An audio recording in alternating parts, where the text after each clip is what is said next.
Hey everybody, happy Wednesday night from Wino Friday Central here in beautiful Clearwater, Florida.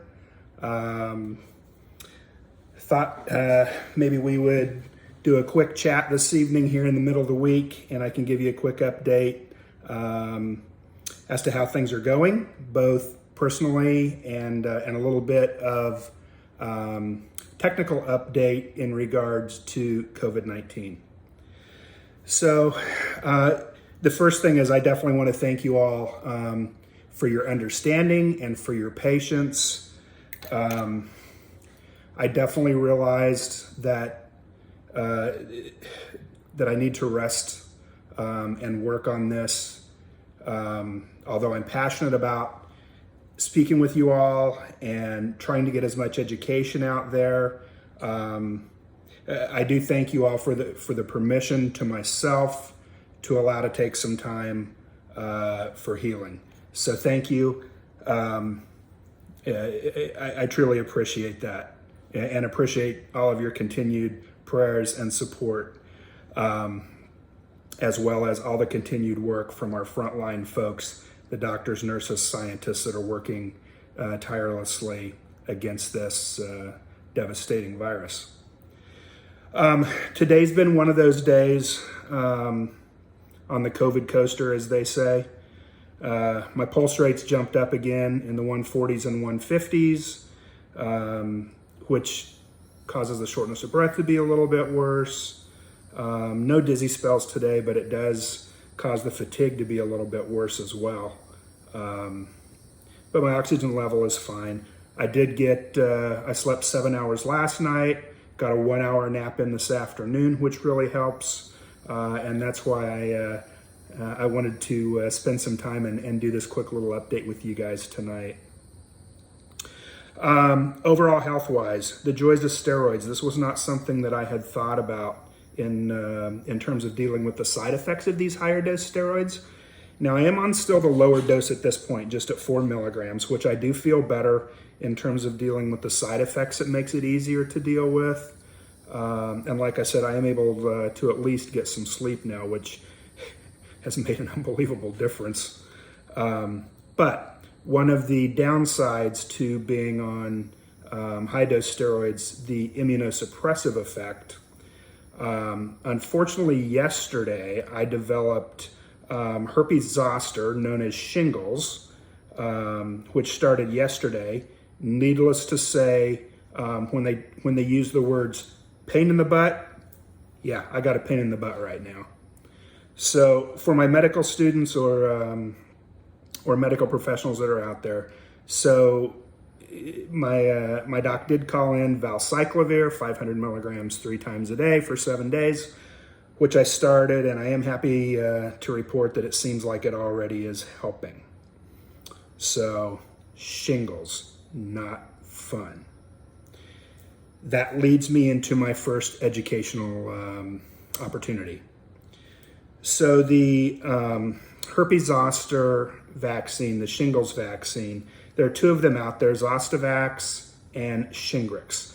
Shingrix is preferred over Zostavax because it has a higher response rate, reducing the risk of a shingles outbreak.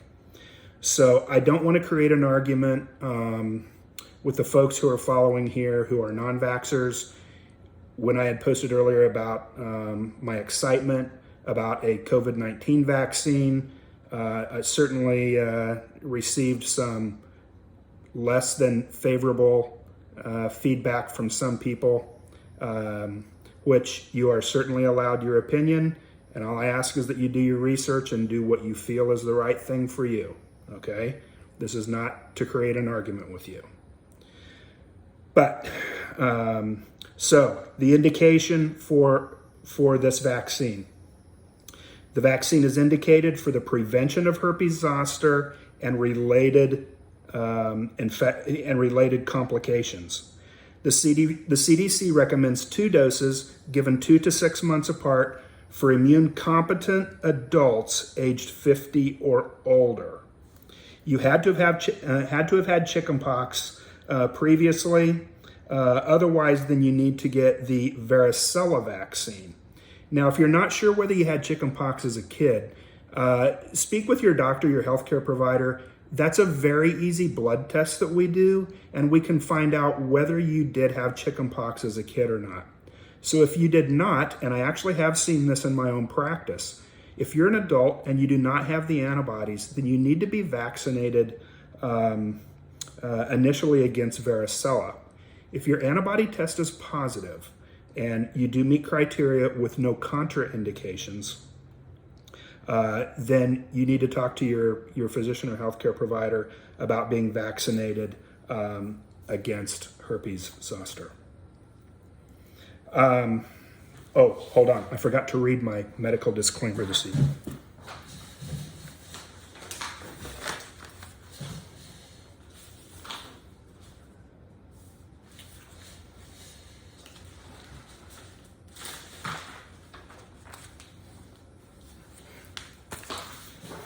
Sorry, gang. This should have been at the very beginning, so. My legal disclaimer, I am not being paid for these personal posts. This information shared here are my opinions only and for the sole purpose of education. I am not offering any medical advice or medical recommendations under the terms of a doctor-patient relationship. The information regarding COVID-19 is rapidly changing and may already not be current by the time you receive it on my post. Thank you. Okay, so the geeky update part. Couple of interesting things. Came across something, a little article that was published July 23rd, 2020 online in the FEBS journal. This is the Federation of European Biochemical Societies. Their findings that were published, again, this was fairly recent, July 23rd of this year. Low plasma vitamin D levels emerged as an independent risk factor for COVID-19 infection and hospitalizations in a large population-based study. Participants positive for COVID-19 were 50% more likely to have low versus normal vitamin D levels in a multivariate analysis. So this is kind of interesting because, vitamin D is one of these topics that keeps coming up in medicine that involves multiple things in the body. And some of them have panned out, some of them have not. But it's interesting that this showed that a low vitamin D level may have an effect on as much as 50% of these folks.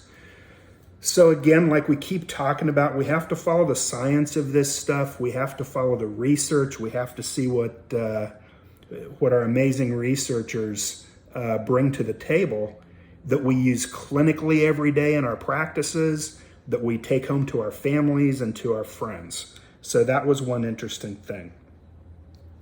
Also, NIH, National Institute of Health, announced on July 27th, 2020, the start of a new phase 3 clinical trial for a COVID-19 vaccine given to people here in the United States. This vaccine, named Emazen-Mary and then capital RNA-1273. So mRNA-1273. It will involve 89 clinical research sites and somewhere around 30 adult patients who are COVID-19 negative volunteers. So here's some more exciting information in terms of a vaccine that will be under clinical trial. So you can certainly jump online and read more about that. But obviously exciting information as we continue to look to our researchers for a vaccine. So with that being said, try to keep it short and sweet tonight here on Wednesday. But like I said, I do want to thank you all for allowing me the opportunity to have a little bit of rest. I do feel better. I'm happy to report, and very thankful to be able to give you guys this quick little update tonight. I think what is going to work best for me is instead of doing daily updates, I'll try to do them every couple of days or maybe even a couple of times a week. Unless there is some breaking news, particularly in regards to COVID-19, then obviously I would want to jump online and share that information as quickly as possible.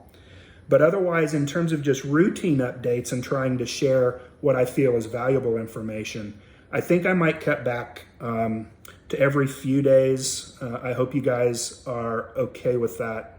But that also is going to allow me to work on my own rest and recovery here as well, but also do effective research so that I can bring you important information as we move forward with this crazy COVID-19 virus. So that being said, I wish you all a wonderful Wednesday night. I hope you're spending time with your family and friends and celebrating life. So, like always, guys, be kind to one another, be kind to yourselves. God bless y'all, and I'll look forward to chatting with you soon. Have a great night, gang.